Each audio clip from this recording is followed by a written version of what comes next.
Chicago, we've got an update on one of the most important players on this entire defense, and I think this is exactly the kind of news that should have every single Bears fan feeling good heading into training camp. What's up, everybody? Fave here, back with Faves, and today we're talking about Jaylon Johnson, his rough 2025 season, and some genuinely encouraging news about where he stands heading into this upcoming year. Let's get into it.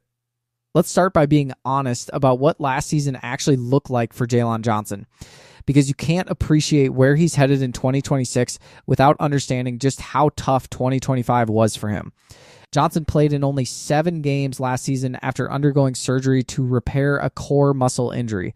For a guy who's established himself as one of the more reliable, physically available cornerbacks in this league since he arrived in Chicago, that kind of missed time is genuinely jarring to see on the stat sheet.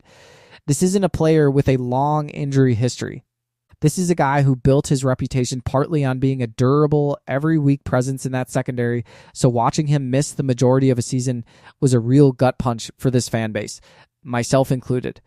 But here's the thing I want to highlight. Even in that limited 7-game sample, Johnson still made his presence felt in a real way. He wasn't just running through the motions trying to get back on the field, he was actually impacting games. Over those 7 appearances, he recorded 17 combined tackles, with 15 of those being solo tackles and 2 coming as assists. He also logged 2 passes defended and an interception during that stretch. Now, I know those numbers might not jump off the page compared to a full 16 or 17 game season, but when you consider he was working through the aftermath of surgery on a core muscle injury, an area of the body that affects everything from lateral movement to explosiveness out of your back pedal, the fact that he was still making legitimate plays on the ball and finishing tackles at a high rate tells you everything about his talent level and his competitive drive. This wasn't a diminished version of Jaylon Johnson limping through a lost season. This was still recognizably one of the better cover corners in this league whenever he was actually able to suit up. Let's take a step back and talk about who Jaylon Johnson actually is within the context of this franchise, because I think it's worth revisiting his full body of work here in Chicago before we get too deep into the injury conversation. The Bears drafted him at pick 50 back in 2020, and at the time, this front office viewed him as a legitimate long-term answer to a secondary that had been searching for stability for years. And to his credit, Johnson has more than delivered on that investment. He performed well across his first 5 seasons in this league, developing into exactly the kind of physical, competitive corner that can match up with the best receivers in this division week in and week out. His best individual campaign came in 2024, a season where he took a real step forward and established himself among the better cornerbacks in the entire NFL, not just within the NFC North. That's the standard he set for himself heading into 2025, and it's exactly why watching an injury derail so much of that follow-up season felt like such a significant setback for this defense as a whole. Now, here's where I want to pivot to the actual news that's got Bears fans buzzing this week, because there's real reason for optimism heading into this season. Johnson is clearly ready to put that injury-plagued 2025 campaign behind him, and the timing could not be better, because this Bears team is facing what's being talked about as one of the toughest overall schedules in the entire league this season.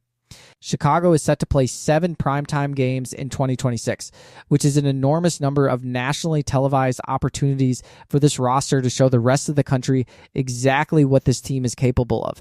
For a player like Johnson, a guy who thrives in exactly those kinds of high-profile, high-pressure matchups against elite receivers. That primetime heavy schedule is a real opportunity to remind everyone why he's considered one of the better corners in this league when he's healthy. And that's really where the genuinely exciting part of this story comes in. Johnson's rehab specialist recently shared a video showing him putting in serious offseason work, and the caption attached to that video made something very clear. Johnson is ready for the 2026 season. Now, I always try to be the responsible fan on this channel rather than just the emotional one. So I want to be fair about what a rehab video and a confident caption actually tell us versus what they don't. This isn't the same as an official update from the team's medical staff, and it's not a guarantee that he's fully cleared for every single rep of training camp the moment it opens. But at the same time, when the actual professional overseeing his physical recovery is the one putting this content out into the world, that carries real weight. This is someone who has firsthand technical knowledge of exactly where Johnson stands physically, not a random account speculating from the outside. And the fact that this specialist is comfortable publicly stating that Johnson is ready tells you the recovery process has gone about as well as this organization could have hoped for. Let's talk about why this specific update matters so much for this defense heading into the season. Jalen Johnson isn't just a solid rotational piece in that secondary. He's genuinely one of the anchors of this entire defensive scheme. When you've got a cornerback capable of consistently taking away an opposing offense's top receiving threat, that fundamentally changes how a defensive coordinator can deploy the rest of his personnel. Dennis Allen has more freedom to be aggressive with blitz packages, more freedom to disguise coverages, and more freedom to ask his safeties to help elsewhere on the field, all because he trusts Johnson to hold up in single coverage against elite competition. Take that piece away or even just diminish it through injury, and the entire scheme has to shift toward playing things safer and more conservatively, which limits exactly the kind of aggressive, disruptive defensive identity this coaching staff has been trying to build. Think about what a full, healthy season from Johnson actually does for the rest of this secondary too. We've talked plenty on this channel about the investments this front office has made at other spots on the roster, and the same logic applies here defensively. When you've got a true number one cornerback locking down one side of the field, it takes an enormous amount of pressure off everyone else in that room. Whoever is playing opposite him doesn't have to constantly match up against the toughest receiver on the opposing offense.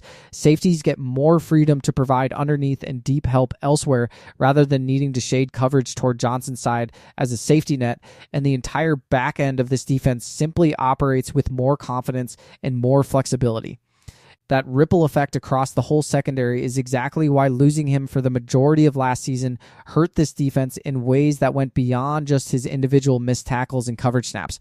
I also think it's worth talking about the mental and competitive side of this story, because I think that gets lost sometimes when we're just crunching stat lines. Going from one of your best individual seasons in 2024 directly into a serious injury that costs you the majority of the following year has to be an incredibly frustrating experience for any competitor, let alone one who had just proven he belonged among the elite at his position. The fact that Johnson is already putting in this kind of visible offseason work and that his rehab team is confident enough to publicly declare him ready tells me he's approaching this upcoming season with a real chip on his shoulder. Players who've had that taste of elite level play taken away from them by injury often come back with an extra level of motivation to prove that the injury was a temporary setback rather than a permanent decline. And I would not be surprised at all to see that exact mentality show up on the field for Johnson this season. Now let's circle back to that brutal schedule for a second, because I think it actually works in Johnson's favor in a specific way.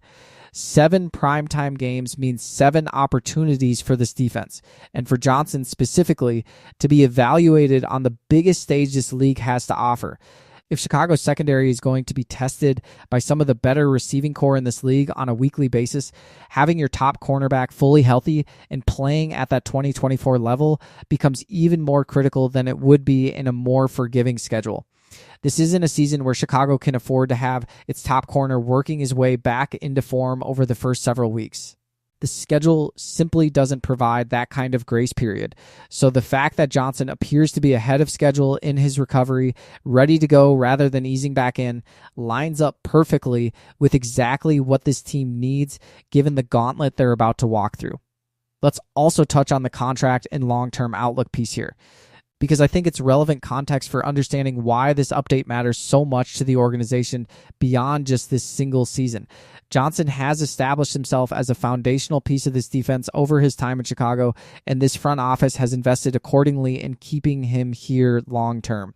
When you make that kind of financial commitment to a player, you need him on the field consistently to justify that investment, and a lost, injury-shortened season like 2025 always raises uncomfortable questions in the background about durability and long-term outlook, even for a player who's shown he can be elite when healthy.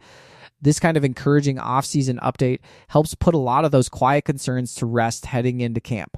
And it reinforces the idea that last season was a genuine injury setback rather than the beginning of some larger decline.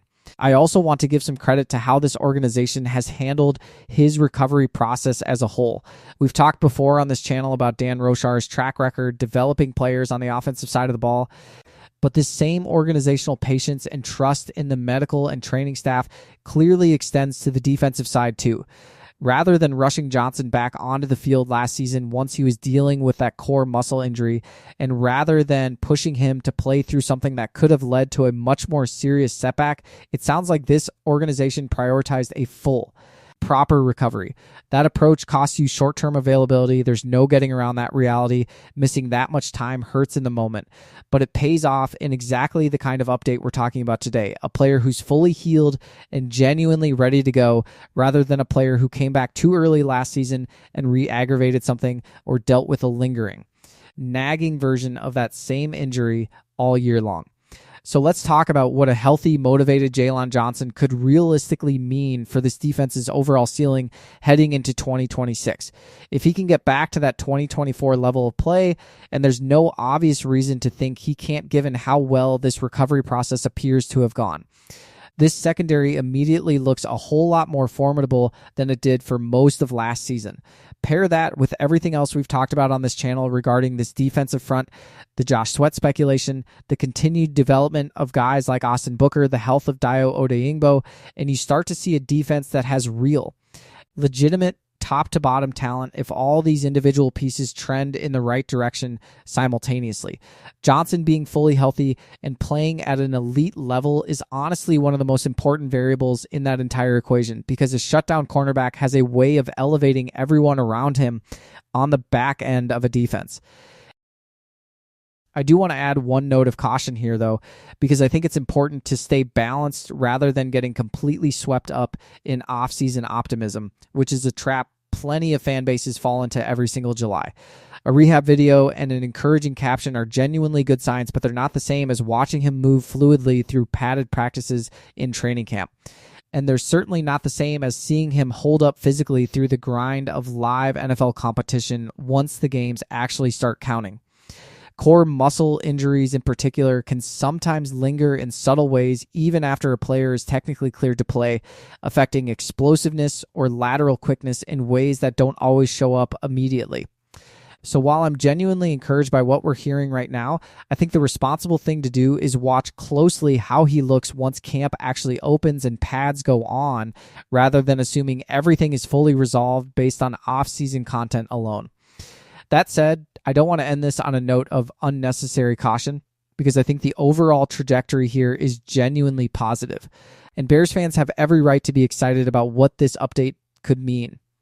This is a player who's already proven at the highest level what he's capable of when healthy, coming off a season where injury, not decline, cost him the majority of his availability, and by all early indications, he's put in the work and appears ready to reclaim that form heading into a season with real stakes attached to it.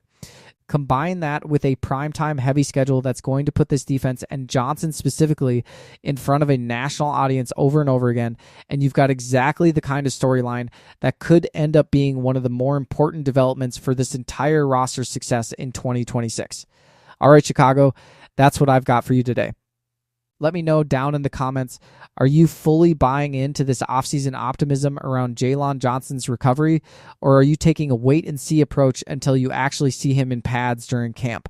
I want to hear your honest takes either way.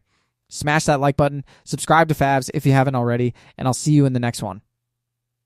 Bear down.